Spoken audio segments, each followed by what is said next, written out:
Gentleman from South Carolina.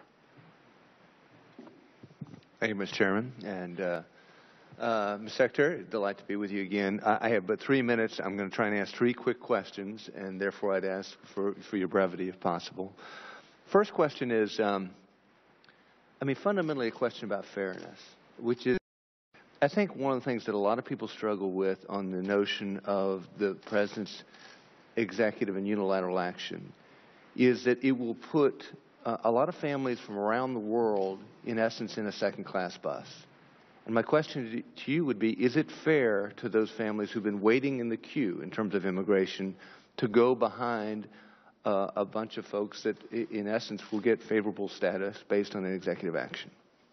Well, that's not what we've done, sir. Through executive action, we cannot grant citizenship. We cannot put somebody in the head of the line for citizenship, and we are not granting lawful permanent residence. Deferred action is simply, for a period of time, a determination that someone should be lawfully present in the country, which is a significantly lower form Fair enough, but it's de facto citizenship in that they're able to live here, work here, raise families here, etc. But I'll quickly move on to the second question, which is... In fact, they already are. What's that? In fact, they already are. They are, but they don't have the legal claim to our entitlement system that they now will. I mean, if you look at our entitlement system, it's $18 trillion in the hole, and most of them are based on being lawfully present in this country to be eligible for entitlements. And so I mean, how do you say to that family in Mississippi who's been struggling to make it, our entitlement system's based in paying in for the whole of your life, you get to the retirement age, and then you begin to collect. What do you say to that family?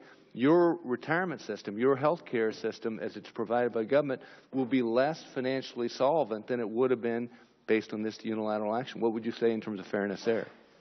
I would say that the people we're talking about are already here. They've been here for years. They've become integrated members of society, and I want them to come forward and they're not going to collect Social Security or contribute to the tax base of this country. Won't collect the way they will, and the question is, do you get more than you give? And the Wall Street Journal had a very interesting editorial within the last 2 weeks on that very point. I see I'm down to 34 seconds.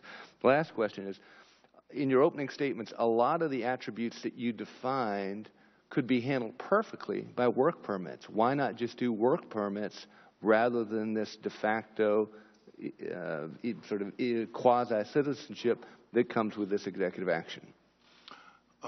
Work authorization is something the Secretary of Homeland Security has the authority to give by statute to someone who has been granted deferred action. So that's what we did. I see I have 3 seconds, Mr. Chairman. Would go for a second question, but don't have it. And you guys speak more slowly.